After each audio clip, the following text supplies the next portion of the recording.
First of them will be moderated by a person that hasn't been performing yesterday. I mean, he was not a part of any panels yesterday, but yes, he was part of the IDUB team of experts. So his input will be extremely valuable. But even before I can tell you who the moderator is, because we will have an online connection with him, I would like to invite our guests and our panelists. This is the panel number 5, and it's investing in human capital from students to senior researchers. I believe it would be in line with what Professor Zelic was talking about, how important it is to look at students as their potential and how much can be attained if we really do focus on them. And to talk about it, we've invited some representatives of the Polish universities. First, it's the Adam Mickiewicz University of Poznań with Professor Marek Kwiek, whom I'd like to welcome right now. Great to have you, and a big round of applause. Adam Mickiewicz is actually my alma mater, so I'm all the more happy to host you here. And when it comes to another part of Poland, we're moving south or southwest, and that will be to Silesia with the vice rector of their University of Technology, Professor Marek Pawełczyk. Great to have you.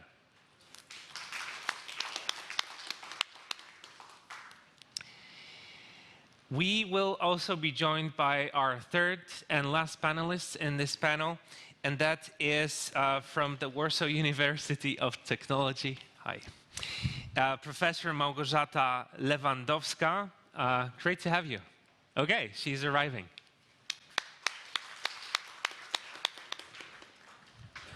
Hello, Professor. Thank you for joining us. They are here, and another good piece of news is that we have an online connection with our moderator. Let me tell you about some of his great accomplishments, because he's a great scholar, an expert, and as I've been telling before, he was an expert on our panel, on our program, Excellence Initiative Research University. He studied in the UK, in the US. When it comes to the UK, he graduated from the University of Bristol. He's a chemist and currently the chairman of the board of the UK Quality Assurance Agency for Higher Education. I'm really happy to have you from the sunny London. The temperature is 22 degrees right now, and it's as sunny as it is in Warsaw, so that's what I've checked. Professor Gaskell, are you there? I am here, yes. Okay, wonderful. We might not be able to see the sun, but I hope to see you in person, and I think it's just a matter of minutes. Yes, I actually do see you. So again, good morning, Britain. And I'd like to say hello, and thank you so much for taking this task of moderating this debate, Professor. Thank you very much, and yes, greetings from the UK, and it is indeed sunny in England, remarkably and unusually. Thank you very much for the invitation to take part in this conference. I very much enjoyed listening to the proceedings yesterday. I am sorry that I'm not there in person. Perhaps next time that will be possible. But I think the technology yesterday worked well, so I hope it will continue to do so this morning, as we have, I'm sure, a vigorous debate. I'm grateful also for the opportunity to exemplify, even in only a small way, the fact that the vast majority of British academics are totally committed to continue working closely with their colleagues in the rest of Europe, whatever the machinations of our currently misguided politicians. And I promise that will be the only political remark I make this morning. I'm also pleased to be here to pay tribute to the wisdom, I think, of the IDUB scheme.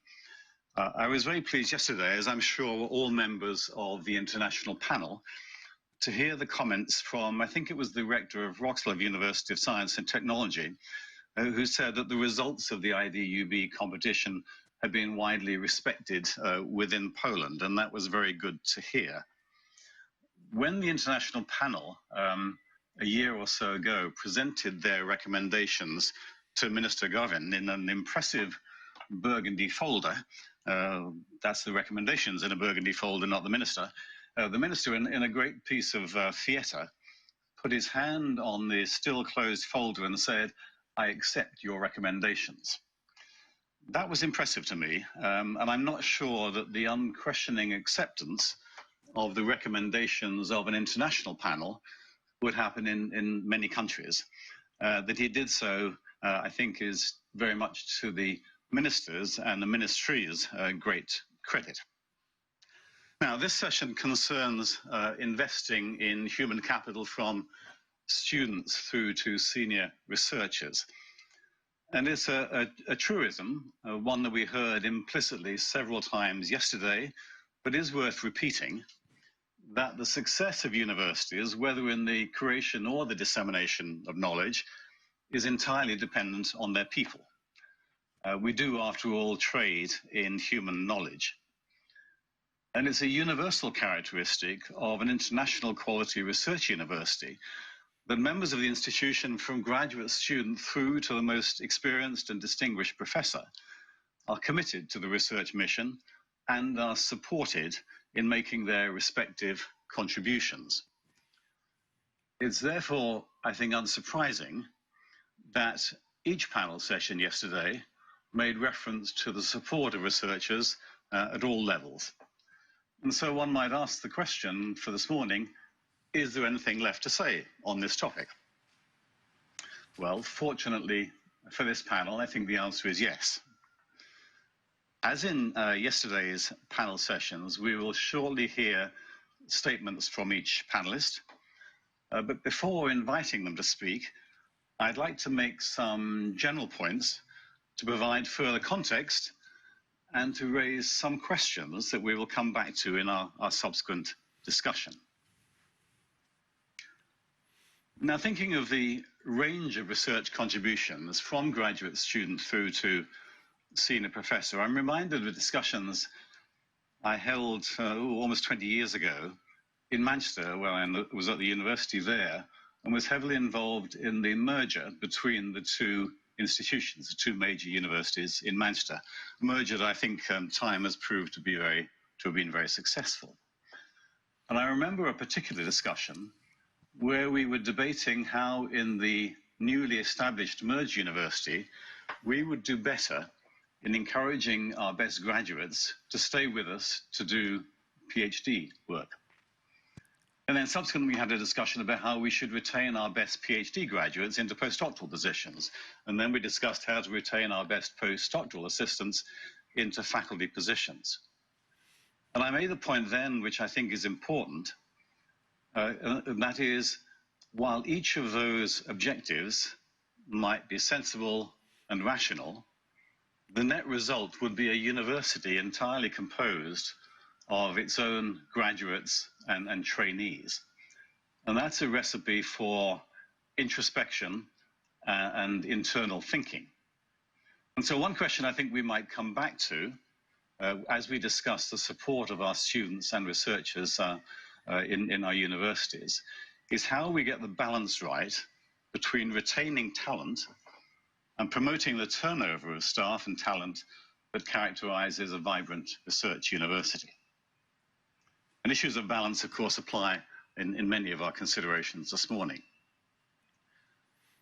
There has been, so far, and I'm sure we will come back to this in this session also, much discussion of the need to support researchers.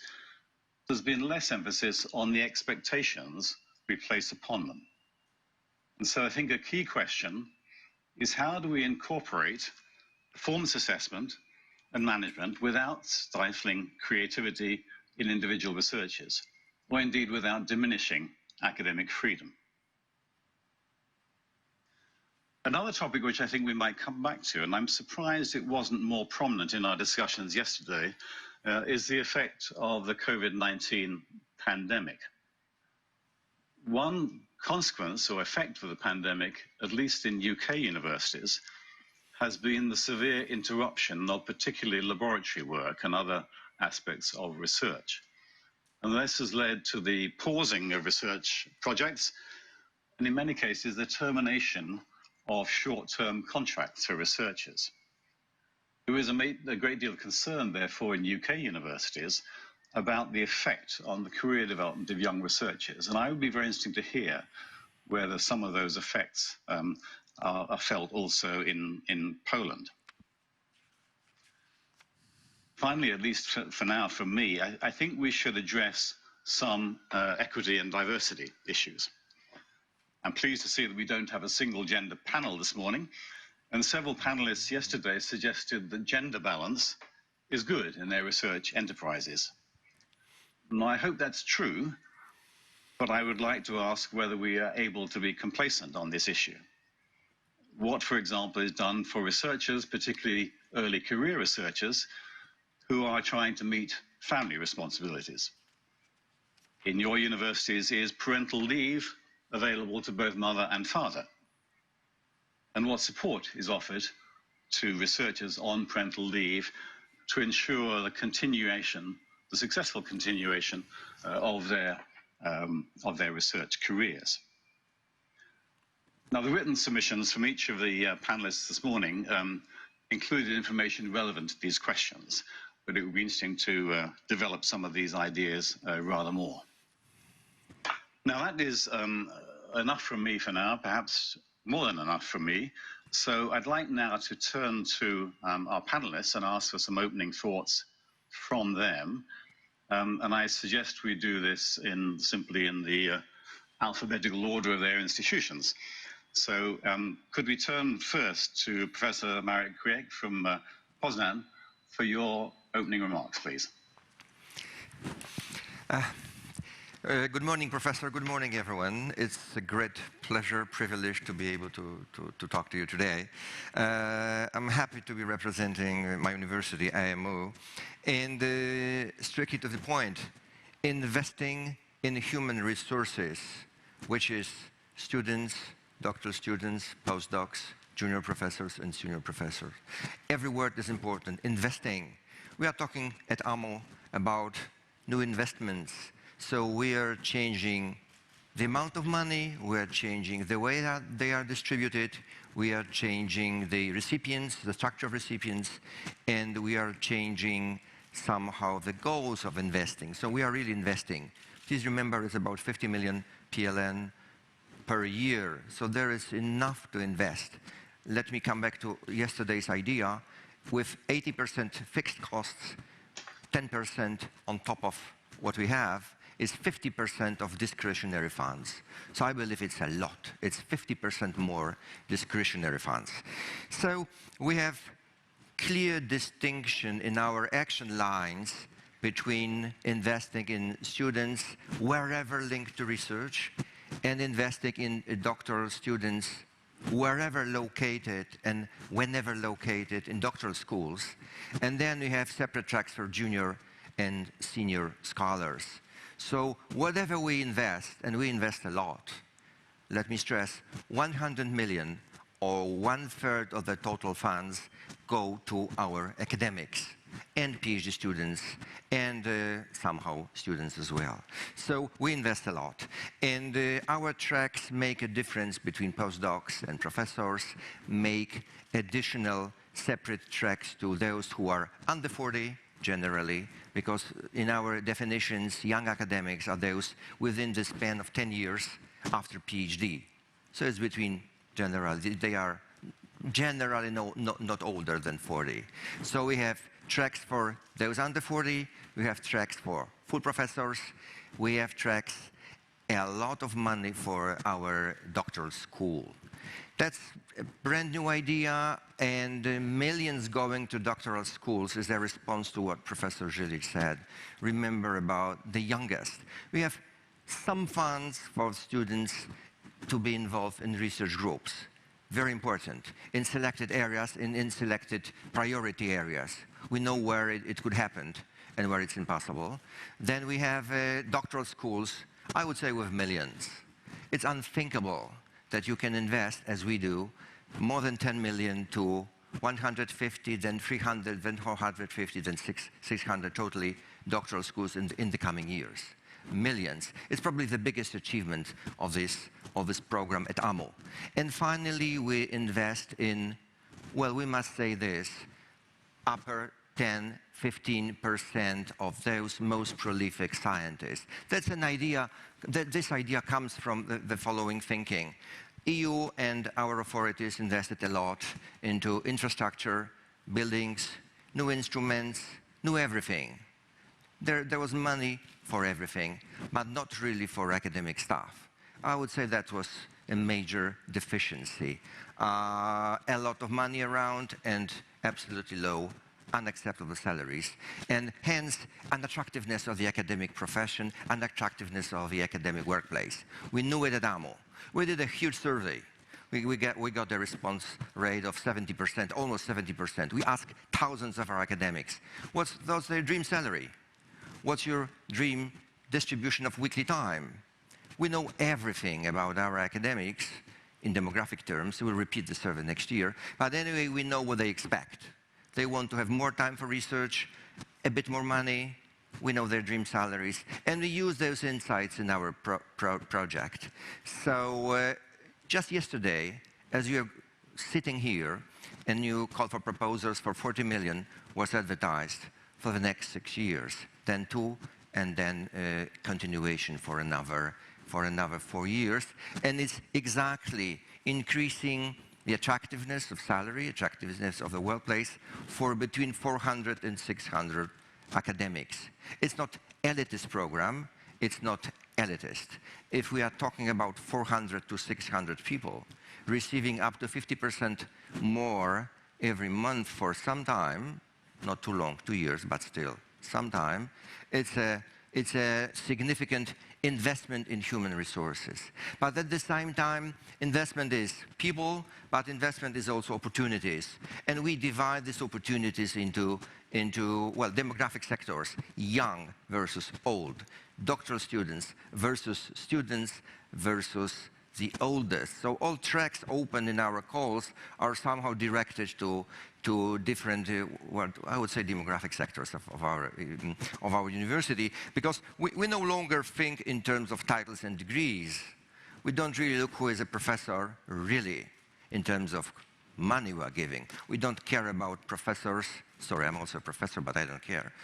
We don't look at professors or habilitated doctors or doctors. We look at achievements, potential, past performance versus future performance, what is promised to us, what we expect. So there is a flexibility in EDUP between investing in those in the 50s and 60s versus those under 40. We see the differences, we see who is really using the opportunities, and we can change our minds in 2 or 4 years' time. Nothing is fixed. So we have general tracks, and we have still flexibility to use opportunities when we see the output. Because I would say, thinking about this investing in human resources at AMO, we look at us, human resources, us, academics, but we also look at outputs. Clearly, as someone said here, it's deadly competition. Not so much in Poland, but globally. And we want AMO to be globally visible. So when I say output, I mean the upper 5% of journals, perhaps the upper 10% of journals. For humanities, social sciences, maybe upper 20%, as in our application. But we want to discourage to publish in lower ranked journals, and we want to encourage to publish in top journals. And we see the increase, I must say, and I'm really surprised. Our output today is what we expected to be in 3 years' time. It's unthinkable. It's unthinkable. Obviously, the world is changing faster than we expected. But our metrics for 3 years from today are already met, and indicators are already met. So, senior researchers versus junior researcher. I strongly believe the potential of AMO is in those junior researchers, those under 40.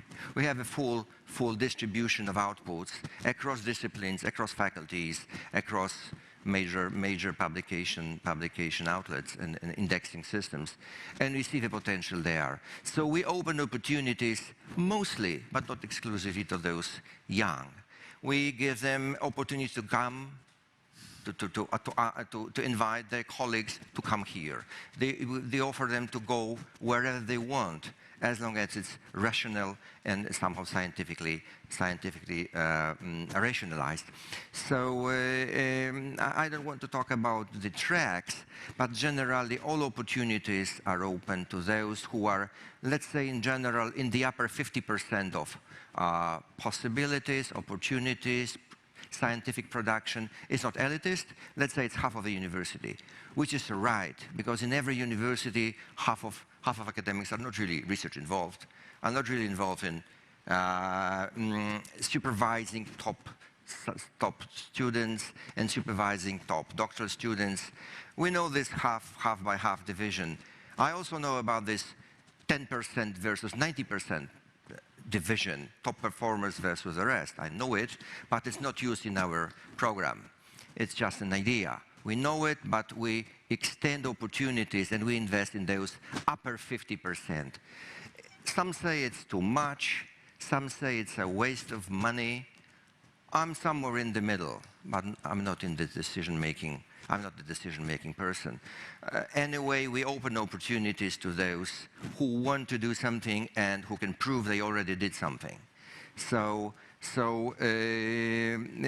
I would say the speed of change is different in different faculties and in different disciplines. We observe it, but frankly, the biggest potential is in social sciences and humanities. Half of AMO, more than 1,000 people, are working in social sciences and humanities, as in most traditional comprehensive Polish universities. So we open opportunities to those in this part, to those 1,000, but certainly also to those top performers in biology, sections of biology, microbiology, genetics, physics and astronomy, mathematics. I would say it opens all opportunities. I'm enormously grateful. I must say this at this moment. I'm enormously grateful to Minister Gowin. It was a huge surprise. It worked. 4 years ago, I would never think, preparing the assumptions to the new law, that every doctoral student, again, investing in human resources, every doctoral student will have a stipend, a fellowship. It's unthinkable. It was unthinkable 4 years ago. Today it's a fact. It was unthinkable 4 years ago that we would have flagship and research universities. We have strongly promoted this idea of internal differentiation of the system. Flagship universities, I was thinking maybe 3, 5 with my younger colleagues, and the research universities maybe 10 to 15. And suddenly today we have 20 research universities. Not really flagships today. I would say it's too early. Maybe it's not thinkable at all in Poland. But generally those ideas we are discussing for years, and with Minister Gowin for 4 years, and in our NKN meetings for 1 year, finally here are funded. Not fundable, but really funded. So I'm glad. Professor Quick, can we have just some closing remarks for now, please? Yes, the final remark. Doctoral school, that's the gem in the jewel, or however to say this, yeah? The doctoral school and doctoral students with whatever they want internationally, whatever they want. That's investing. Thank you so much. Thank you very much. You made a number of interesting points there, not least your final emphasis on doctoral schools, and I'm sure we will want to come back to that. But I suggest we take the opening statements from our other two colleagues before we open up to more general discussions. So may I turn to Professor Marek Pavelczyk from the Silesian Silesian University of Technology for your opening thoughts, please.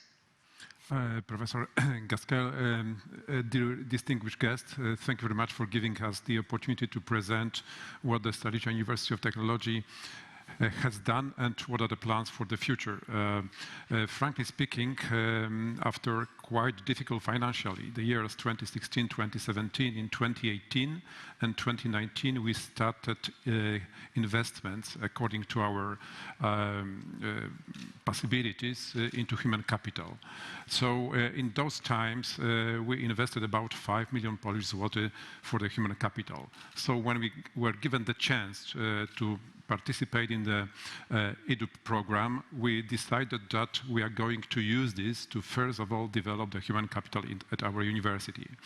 So in fact, first of all, we didn't give up with that idea of investment of our funds. So we still allow the funds to be continued in our programs.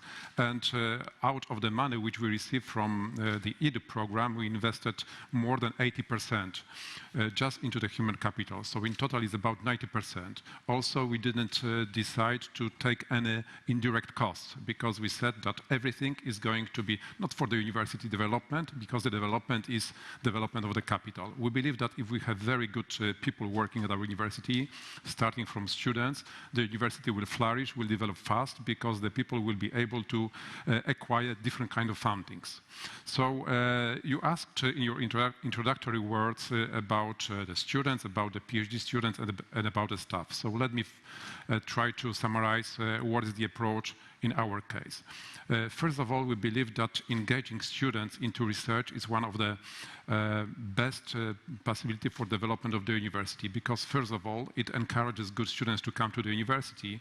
On the other hand, it allows the students to develop their own ideas. They have very fresh ideas, so they can also motivate our academic staff. And on the other hand, the academic staff may also try to build some kind of new projects, and that's why we changed our approach to the education system. When we had the interview with the international team of experts, we declared that we are going to substantially increase the number of project-based learning, because this is at our university the basic method of education currently.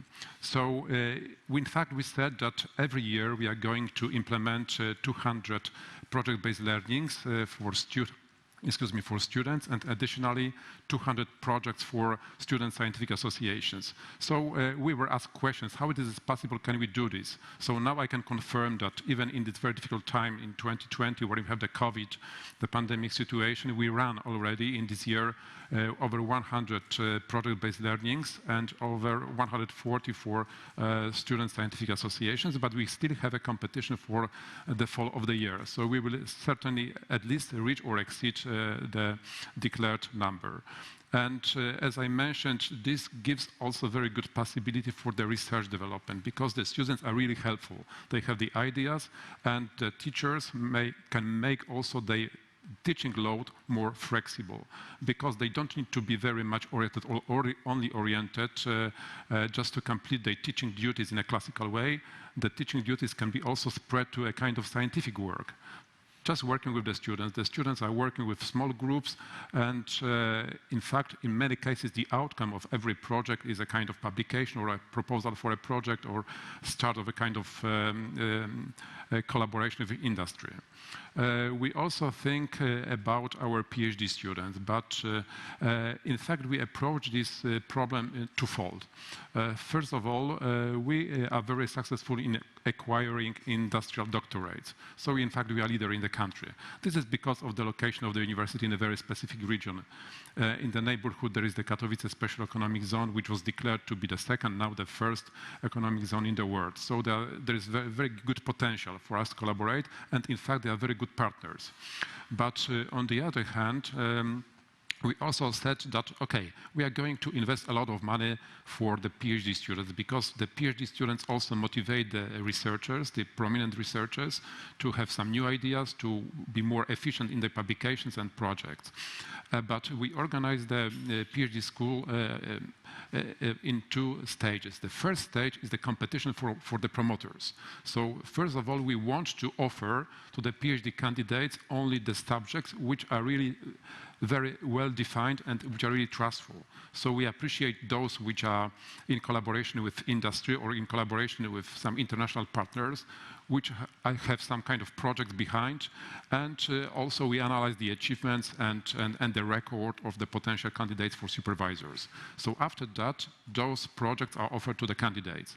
And we announce the topics, the subjects for the PhDs internationally. So this allowed us also to dramatically enlarge the number of interested people from abroad. Obviously, we all know that there are some problems with the visas and everything, but we believe that some solutions will be found. And also, if the pandemic is beaten, we will be able to get even more and more projects for PhDs from abroad. We also decided to appreciate the staff members who are looking for PhD students from abroad, because we believe that this is a very efficient way of internationalization.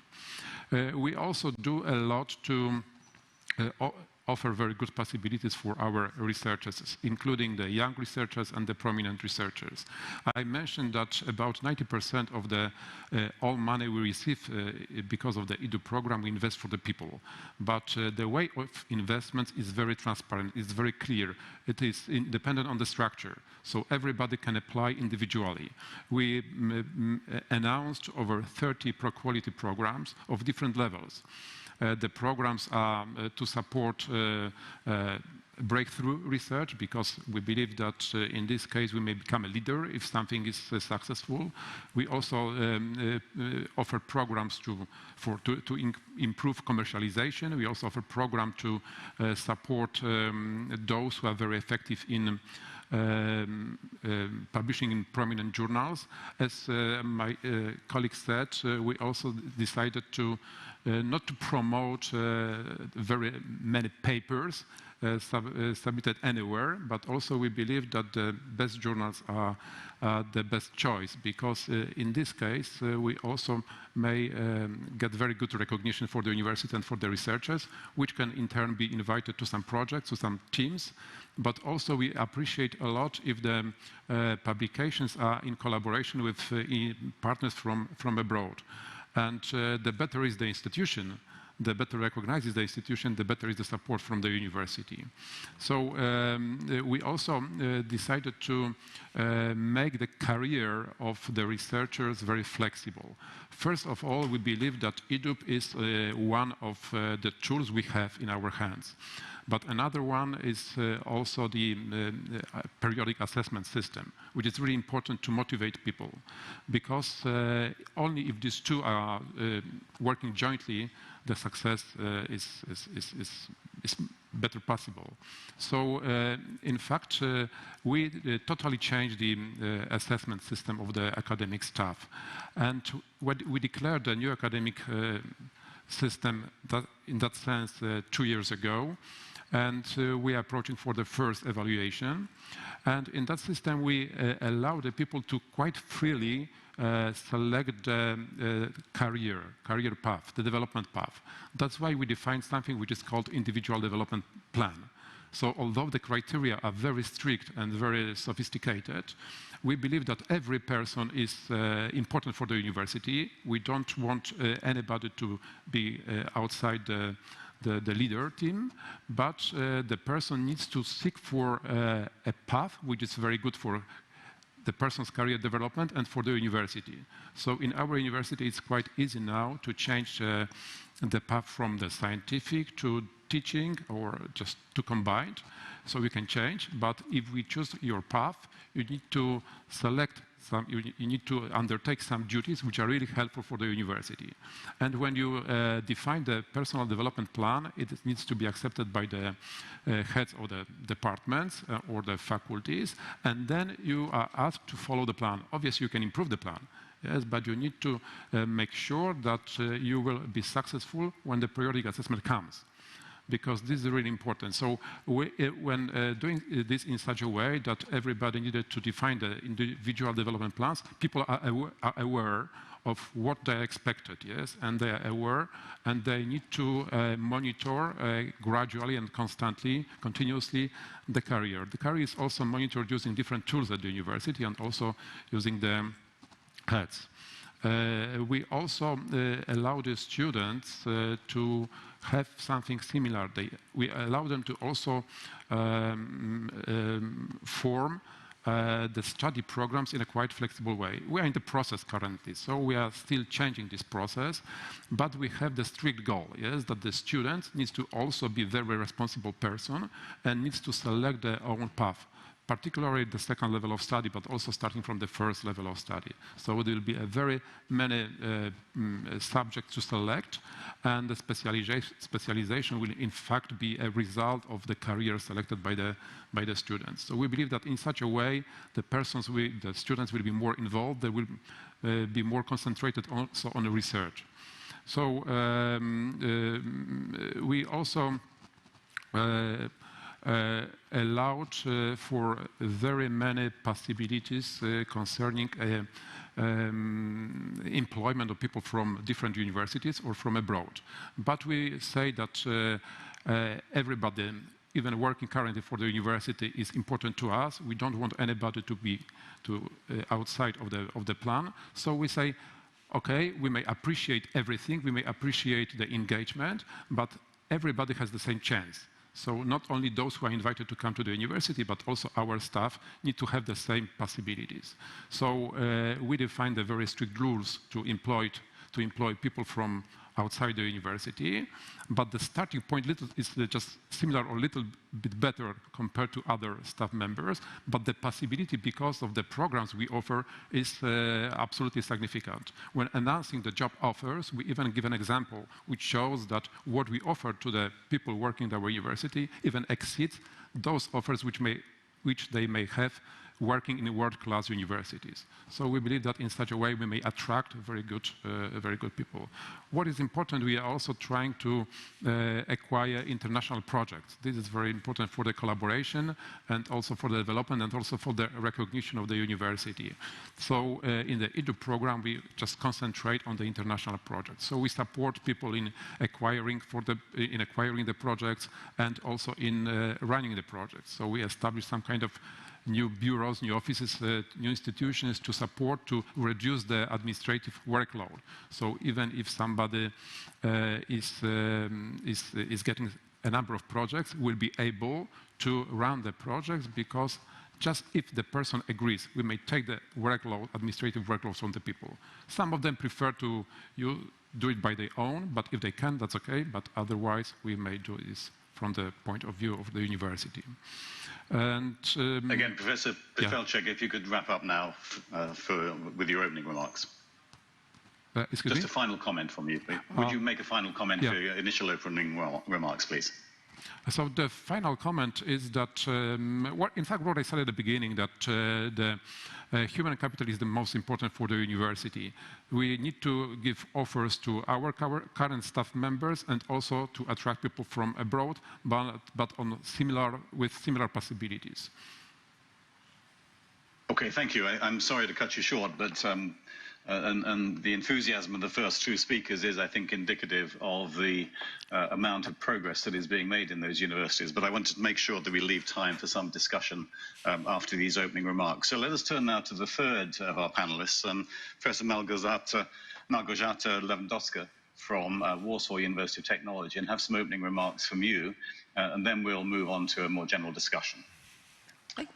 Thank you very much. I will try to be a little bit shorter. I think that everyone will agree that human capital is the most important asset of any research institution, and that the change of university will not be possible without deeply engaged and highly motivated staff. So we have to invest in our staff, and in my short talk I would like to briefly explain how we at Warsaw University of Technology invest in human capital. Firstly, we have the ambition to bring our staff to higher level, to highest possible level in terms of both research quality and teaching competencies. Our flagship program currently running is a system of internal grants within priority research areas, and these grants aim at inspiring and stimulating our researchers to publish their results in renowned journal and to apply for external funds, preferably European ones. So this program, the system of internal grants serve as a development plan for our staff. We also introduced some incentives for our employees. We have new remuneration scheme. We are finalizing our new appraisal system, and we have special programs for best performing researchers like Best Paper Award. In addition, we are preparing several mobility programs which hopefully will be launched at the beginning of next year. And within these programs, we will provide internships and study visits to our staff to raise their teaching competencies and research and innovation performance. Secondly, we are focused on recruiting young researchers of exceptional quality and promising doctoral candidates. What we can offer for them? We can offer for them access to state-of-the-art equipment and exciting research areas, research fields. But we cannot compete with industry in salaries. Therefore, we decided to launch special scholarship programs for our doctoral candidates, and also we initiated the mobility supporting programs. So every doctoral candidate, so that every doctoral candidate could go abroad for a conference, for a summer school, or a short stay in a renowned institution. We also offer to our doctoral candidates a special program shaping their transferable skills, so to support their personal development. We are also committed to make our staff more international. We initially planned to launch, to offer scholarships for professors and job positions for postdocs. However, all these activities have been postponed due to COVID-19 pandemic. But instead, we initiated a new program especially for doctoral candidates and for students. This program is named E-Visiting Professor, within which we invite top-class scientists to offer remote lectures and seminars for our students. To be prepared to acquaint more international researchers, we are preparing our administration to this, to be more involved and to give good support to incoming international students and staff. So a good example is our new welcome point, which will provide a support for students and staff during their first week in Warsaw. As for students, we are especially focused on talented students. We offer them, of course, individual study programs. We offer them the possibility of versatile development of different skills, not only research and scientific, but also so-called soft skills, and we offer them a special mentoring program, because we do believe that the efficient collaboration between young generation and senior researchers will be significant added value, and both sides will benefit from such collaboration. Therefore, we are not only focused on students, on investing in on development of students, young generation, but also to improving the mentoring skills of senior researchers. And finally, trying to conclude, I would like to emphasize that the majority of our programs or our actions planned and implemented within EDUP project is related directly or indirectly to human capital. We have actions dedicated to students, to doctoral candidates, and staff of all kinds, to researchers, to research staff, to teaching staff, and also to administration, because the support from administration is very important to raise the research quality at the university. The actions undertaken under EDUP project addresses the needs of employees. And these major needs are the possibility of personal and professional development, which we offer through, for example, these internal grant systems and various programs, mobility programs. And the second the second need is related to security, also to financial security. Therefore, we have some programs incentivizing programs which make the salaries or scholarships of our students and staff at higher level.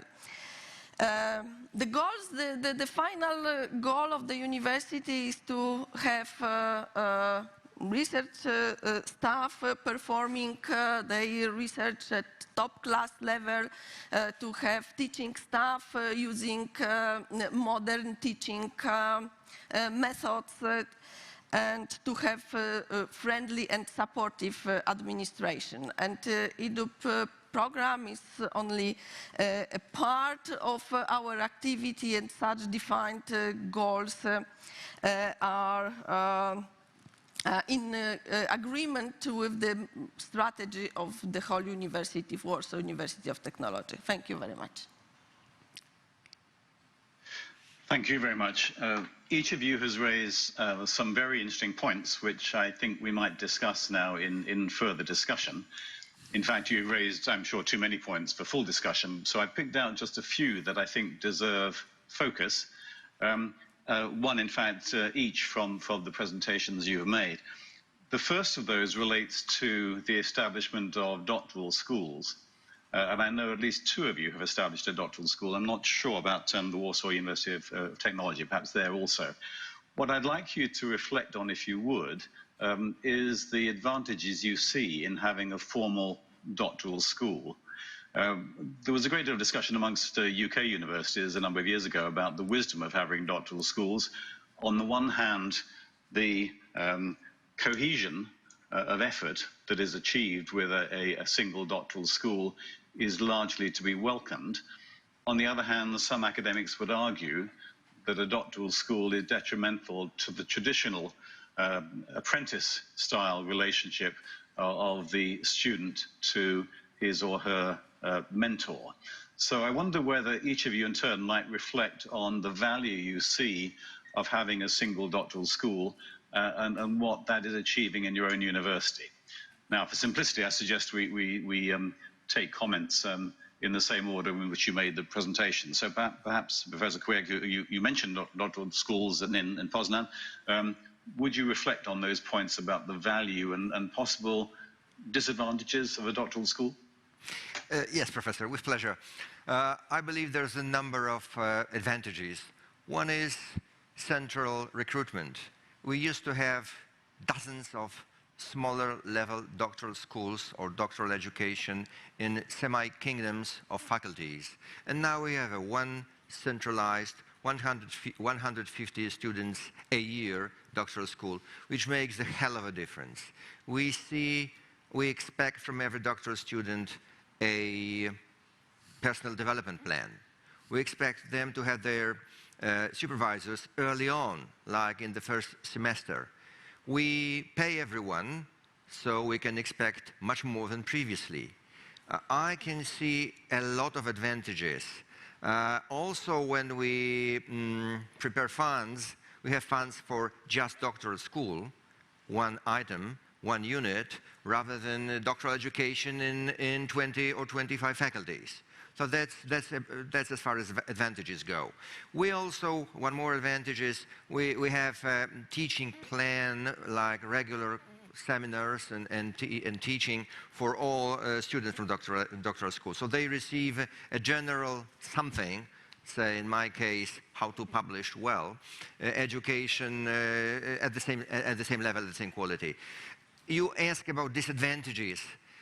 Probably that's the end of a situation in which any professor was lobbying in his or her faculty to have a one or two doctoral students because they need it for professorship or for any other reason. It might be personal disadvantage to professors, but overall, generally, if we think about the university and young people generally, it's big advantage. Doctoral students are no longer at the mercy of their supervisor, at the mercy of their little faculties. They are fully funded, somehow treated in a centralized manner, and in our case, with a lot of money. I stress it. We have more than 10 million for the doctoral school in Idup, or even more. And that's for internationalization of their research projects. They're going and leaving and coming and inviting people about doing research. So internationalization is a big advantage. But I'm coming back to your question about disadvantages. If I see more, probably the lack of reliance of individual professors to have or not to have a PhD student. Say, I need a PhD student, and I will never get it, even though previously I could get it in my faculty because it was easy. So it might be a disadvantage. But as the university is centralizing generally, also doctoral education is also centralizing, and I must say I like this direction generally. Thank you. Thank you. Very useful comments, I think. And I have to say, I personally am very much in favor of doctoral schools. I think doctoral colleges, I think they have advantages which outweigh the disadvantages. But let me turn to Professor Pawelczyk and see what your experience is in Silesia with a doctoral school, a doctoral college there. Thank you very much. In most cases, the same as it was said just before by a colleague from Poznan, but I would also add something more. First of all, the transparent and unified recruitment system at the whole university, which allows to guarantee quality of the subjects and also increase the possibility that the doctoral study is successful in terms of completing the PhD, because it's monitored in a unified way. also what is important that we may direct to the PhD students from the doctoral school a similar pro-quality programs. Yes, they are supported in a similar way. Obviously, they need to apply for that. We may also keep under control the internationalization process. What is really important in our case, in the Salesian University of Technology, that the rector had the idea that we should create a joint doctoral school with very prominent institutions which are in the Salesian region. That's why we invited to the doctoral school 3 institutes of the Polish Academy of Sciences, the National Oncology Institute, and also the largest mining institute in Poland. And that's why we have a very good team of experts, access to unique apparatus, and very many additional possibilities. Also, the teaching is performed with the help of all those institutions. That's why we believe that it gives a very extra benefit to the students in the doctoral school. When organizing the doctoral school, we also try to learn from different universities from abroad. We visited the universities, we examined how the doctoral schools work, and taking the experience, taking the best practices, we try to implement. That's why the 2-stage recruitment procedure and so on. Thank you. Thank you very much. I think you raise a couple of very interesting new points there. That the first relating to what I understood you to be suggesting is that the doctoral school allows the achievement of a more uniform quality across all doctoral training. And I think also your comments in relation to internationalization are very relevant here and very important. My personal view is that PhD students can provide a university with one of the most potent mechanisms for encouraging collaboration by sharing of supervision of PhD students across institutions and indeed across countries. And we might come back to that if you wish to develop that. But let me turn now to Professor Levandoska. And I'm not sure whether at the Warsaw University of Technology you have introduced a doctoral school. I didn't note it in your submissions, but perhaps you have. But perhaps in any case you might address the question of what advantages or disadvantages you see to that development. Yeah, actually at Warsaw University of Technology we have 5 doctoral schools, not 1. We established 5 of them, but these schools very closely collaborate to create some common strategies and offer some common courses to our students. So there are discussions at my university, maybe to create from the next semester or the next academic year 1 doctoral school by merging all 5. Of course, all these 5 schools are interdisciplinary. So the advantages is that we can offer interdisciplinary education to our doctoral candidates. Even we have 5 doctoral schools, we have common procedures, common recruitment procedure, and common development plan for our doctoral candidates. Are there any disadvantages of these schools? Of course, some people see them because this is a different structure. It is different than it was in the past. So some people are reluctant, but I think that there are more pros than cons doctoral schools. Thank you very much. Thank you very much. I think you raise, again, an interesting additional point there in terms of the use of doctoral schools to promote interdisciplinary work, whereas the traditional system of PhD supervision perhaps reinforces disciplinary boundaries, which I think at present is unhelpful. Thank you for all those comments. May I turn now to another point that I picked up from your opening remarks, particularly the remarks made by Professor Pavelchek, who talked about the personal development plans that had been introduced at the Silesia University of Technology. And that goes back to my opening remarks, where I commented that we'd heard less in the last 2 days about evaluation of individual performance as opposed to support of individuals. So I would like, if I may, to ask again each of you to provide some additional comments on your assessment of the performance of academics, hopefully in a supportive way, but to ensure that this major development in human capital is indeed money well spent. Again, can we take your additional comments in the same order? So Professor Craig, first from Poznan, any further thoughts or any thoughts about personal development plans or the equivalents at Poznan? Okay, thank you. It's an interesting approach to have individualized professional development plans. Even though we at my universities don't have them, I'm somehow reluctant in thinking about them because it certainly requires this flexibility that Marek mentioned between moving between teaching mostly and research mostly posts in university, which are still somehow not available on a mass scale.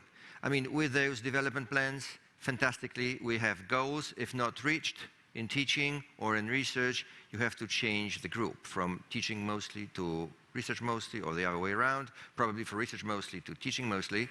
And it's a large-scale operation. At AMO, we've been trying for a decade to get rid of those who are not interested in research and are teaching only 240 hours per year, which is, in this case, a fantastic dream job. If you don't do research and teach for 240 hours per year, it's a dream job with fantastic salary. So we are thinking about it, we're discussing it over a decade, it never happened. Removing those people who are non-productive, totally non-productive, and not instructors in terms of teaching is very difficult under current laws, and things didn't change much. So on a small scale, I would love those individual development plans, and we will require them, and we will request of them in the case of our additionally supported staff, prolific staff. We will need some goals, and we expect some results. But on a massive scale with 2,500 academic staff, probably not at this point. I see many disadvantages because when you try to measure something and you collect and you select goals, you measure the goals and you immediately assess everyone. It's possible, but it's also enormously divisive within a university. We are a large community of 5,000 people. I'm unsure to what extent we can measure everyone, although we do it periodically. And most importantly, this, we mentioned it, you remember, this large-scale national evaluation scheme or research assessment exercise is a crucial point at this moment. Everyone contributes something to this research assessment exercise or does not contribute. We have a big problem with those N0, those academic staff who do not contribute in any way to academic production, which is assessed. So I see the potential, especially of those development plans, for those N0 persons who contribute nothing in terms of research. I would immediately think about moving them to the teaching mostly positions or getting rid of them, even though it's technically, we know it, almost impossible. But still there is a potential of this human resources management for the future, for the current leadership, and it's enormously important. Just in terms of initial remarks, that would be it. Mm. Thank you. I think those remarks are very relevant. It's in my experience a very tricky subject to tackle. When I was president of Queen Mary University of London, the approach we took was to say that as a university, we were concerned overall with knowledge creation or research and knowledge dissemination, which can be teaching or it can be commercialization and various other forms of dissemination, and that all academics had to make a contribution across that spectrum.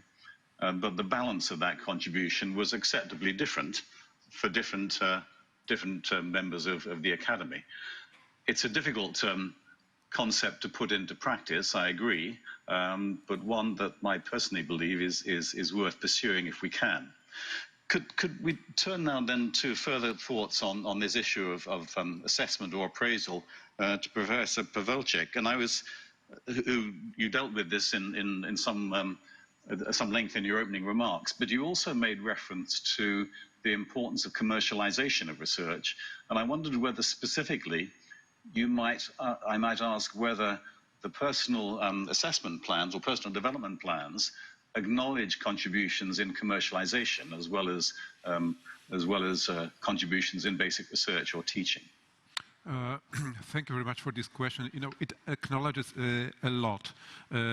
First of all, we may refer to the evaluation system. Yes, the evaluation system appreciates one kind of activity, but this is not the whole operation of the university.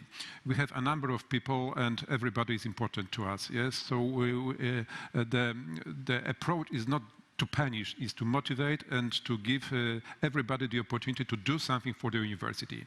One thing is just commercialization, as you mentioned. The other thing is, for instance, if somebody, as Marek said, is not very much effective in scientific productivity, and the person obviously can be moved to didactics, yes, but we want also those people who are mostly concentrated on teaching be very, very active in this at least, yes? So in front of these people there is also very strict set of rules, yes? They need to follow the rules, they need to be very active. So in fact, it's not very easy for the person to just concentrate only on teaching, because the person also needs to develop, needs to do something, needs to promote science, needs to be involved in very many different things, yes? So we also want to take advantage as much as possible from those people. And they also feel very much appreciated, because they know that what they are doing is appreciated by the university. But if the person has a chance and can join, for instance, a team of researchers and can be involved in a project, can produce some kind of publications, can move to different groups. So it's really very flexible. But we appreciate a lot of activities. You mentioned about commercialization, absolutely, but we also appreciate trials. For instance, somebody, when the person tries to acquire projects, maybe not successful for 1 year, 2 years, and so on. So what about this? We don't want to give up with the idea that this person is not able to absorb any funding. We appreciate that if the person tries, if the person does something.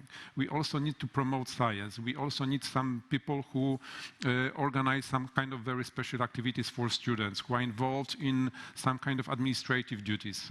So the system allows that we may have people who are trying to find a path for themselves, who are trying to interest what the university may be interested in and try to be involved. So this is also a very good solution for the university. Obviously, introduction of such a sophisticated system was not easy. It required about 4 months of convincing people during different open meetings, during meetings with the trade unions, with the Senate meeting, but finally it was accepted by the Senate almost anonymously, 1 vote of abstention only. So we believe that the system will work. We can see that the people did the plans, although when starting with the individual development plans, it seems that there were a large group of people who were unable to fill their requirements. After about 2 months of thinking about that, everybody declared that is able to fill the duties. So now everybody knows what declared, and obviously what is really important, that the people are aware what the university requests from them. Obviously the plan can be modified. It's absolutely possible, yes? So we don't need to keep very strict to the rule, but what is really important is that everybody is aware that the plan is working, yes? So this is really important, and everybody is needed for the university.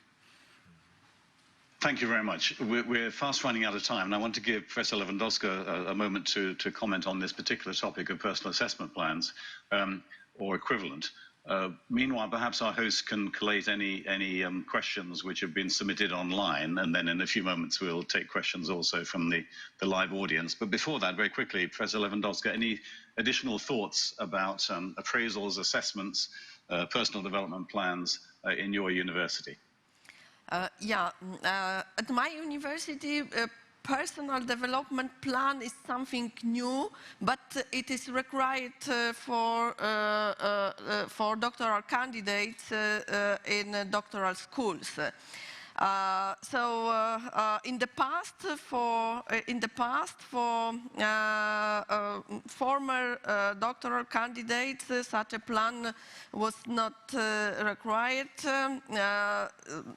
Probably some supervisors made such plans.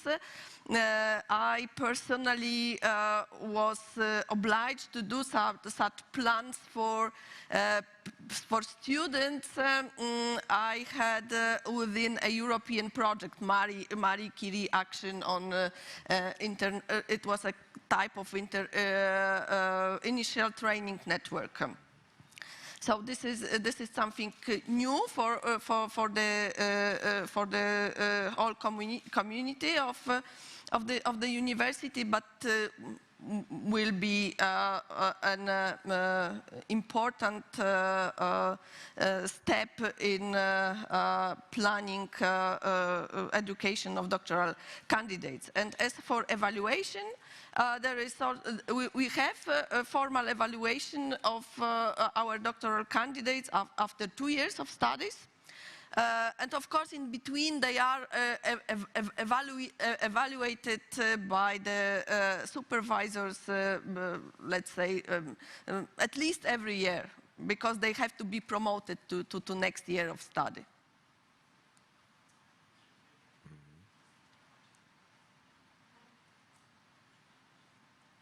Thank you very much.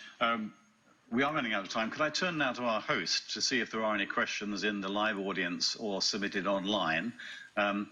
If there are not, then there are certainly additional topics that I would like to raise, but we only have 15 minutes or so remaining to our session, so we should take those general questions if there are any. Yes, thank you for that.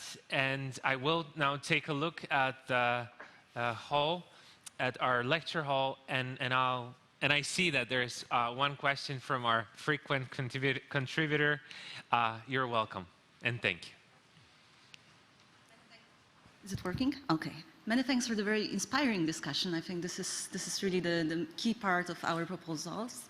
I wanted to get back to the two ideas raised by Professor Maciej Żylicz, which are very close to my heart.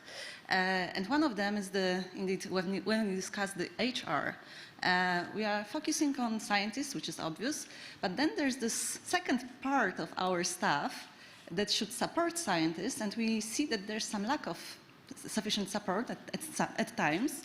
So my question would be, how are you going to motivate and train administrative staff at your universities so they can keep up with the demands that are now posed on them? And this is something that I'm struggling as well, so I'm very interested to hear what are your ways on dealing with that. And the second question is about this highly motivated scientists, often young scientists, very successful ones.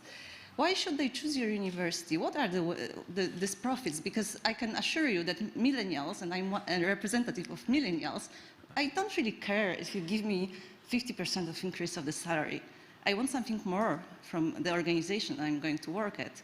So what would be your response to the young people, the young generation coming, very ambitious people? Why should they choose your university? Thank you. Any order? I think you would be great to start. Okay, let me start with this motivation and this inspiration for young people. Well, I would say EDUP, as I can see it in my university, is created for young people, but not for everyone. And those seeking big bucks will never come to us, but they will also never come to Torun, I believe. So we have some opportunities, and we provide some money, some freedom, some autonomy, also this kind of thinking in which if you are very good, you are appreciated. Very good in research, appreciated. As you remember, for 2 decades, Polish higher education system was focused on massively teaching millions of students. We had 2 million, now we have 1 million, we are going down. True, and rightly so. But if research success is appreciated, it's a value in itself. you can pay a lot. And if you're working in an organization which is not appreciating research, and you are research-oriented, and you are research successful, and you live by and for research, you have to leave this organization. So it's more about climate and general appreciation for those successful in research, as you are, or as I am. And you have to see it, not in terms of money, but in terms of appreciation, opportunities. You are valued. If you're not valued, you go somewhere else. As we were thinking, many of us, of leaving our institutions just because we are not appreciated. So that's the answer to the first question. Now about administration. One word. I wonder if the appreciation would be enough for your generation. I don't think I can offer more. It's a big world, you say? It's a big word. Okay. May I answer? Sure. We have a little bit different system. First of all, you started your question with the administrative support. Yes? So, in fact, at our university, we have project management center. It's one of the organizations which is very well qualified. It is composed of 7 offices, over 30 people, who are just to know everything about different programs, different opportunities, and support people in application, but also in running the programs. So they can also allow you to control the budget. So they can also take the whole responsibility for the project office. So for instance, if somebody is the head of a project, may not be concentrated on any administrative aspects. Obviously, we are still developing this center more and more according to the current needs. And the full service for projects is limited to the top projects, yes, but we are going to extend it. But anyway, the support for applications on any kind of level. But you mentioned about the possibilities for the researchers. Yes, I mentioned that the salary is quite similar to those at other universities in Poland because this is a similar system. But the offer of the pro-quality programs is absolutely outstanding, and we also totally changed the remuneration system at our university. So it's totally new. And currently, the salary which can be obtained at our university, including different components of the salary, can be increased by 300%. So can be increased 4 times according to your current salary. And I must tell you that there are some people who are quite close to Professor, you said the offer was outstanding. What do you understand by that? Outstanding. I mentioned that we have over 30 pro-quality programs. So for instance, we appreciate every publication in top 10 or more, even better top 1 journals, yes. Every international project, yes. Any collaboration with industry, any collaboration with international partners, and so on and so on. There are over 30. So it's definitely not just the number of publications. Not the number of publications, the quality of publications, yes. Not the number, yes. I appreciate that. So the programs, if you are taking advantage of one of the programs, you are not limited to participate in another way, yes. So you can combine. Great, 300% sounds good to me.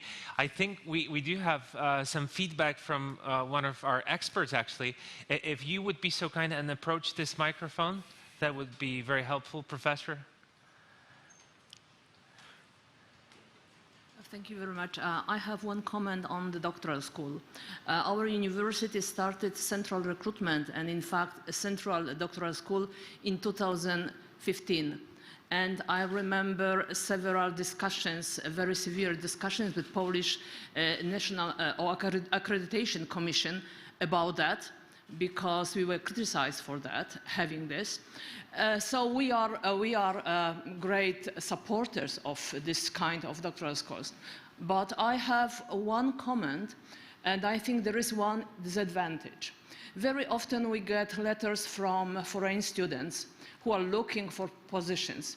And I can assure you that the best ones who write also to us will be immediately caught within different recruitment systems in the countries where the system is more flexible.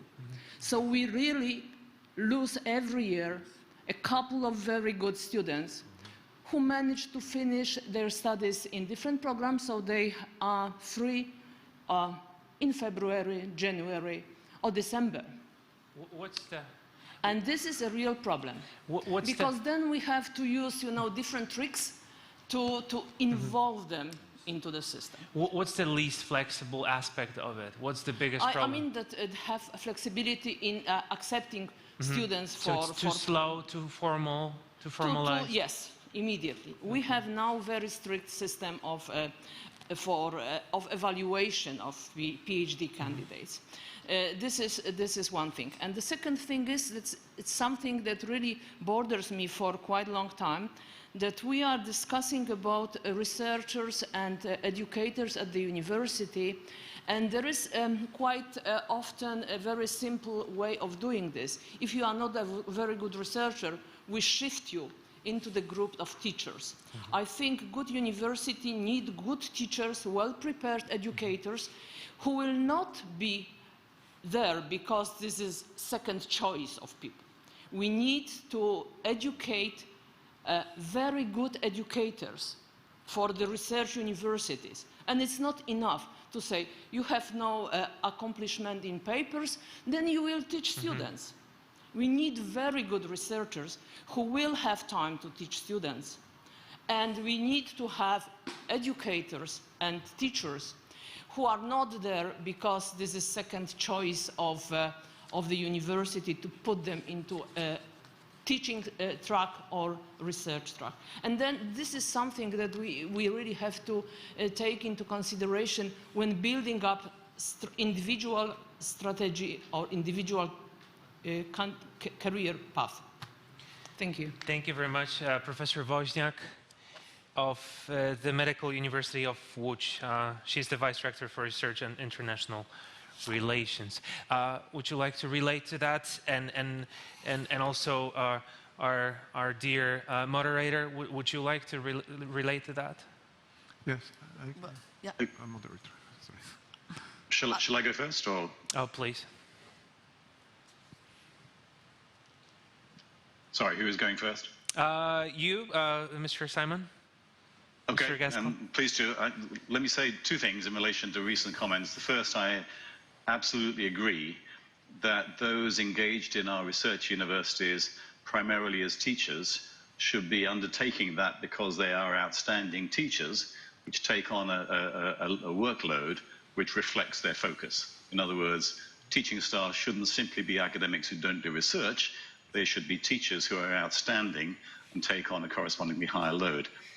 The second point I'd like to make relates to the very important question about support of administrative staff. If I may draw once again on my own experience, we took the view at Queen Mary University of London that the professional services, the label we gave to the administration, corresponded to our fourth faculty. We had 3 academic faculties.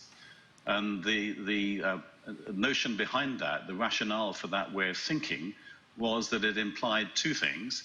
First, that we were concerned with the support and the career development of administrative staff. On the other hand, we had expectations of their performance and their effectiveness and their efficiency, just as we had expectations of the academic faculties. That seems to me an appropriate mindset, which achieves both appropriate levels of support for administrators and appropriate levels of expectation. Thank you. And since we only have about 5 minutes left, if there's anything that you would like to add to what's just been said, please just let me know about that. Okay, yeah, Professor? I would like to come back to the question on motivation of young generation. Yeah, and then in just 1 or 2 sentences. Because we made some studies, what are their needs? On the top of the list was the possibility of personal and professional development. Salary was somewhere lower on the list. It was not the top priority, so we should offer them interesting topics, possibility of the development of and the salary is less important. It seems that it is less important. Of course, they have to have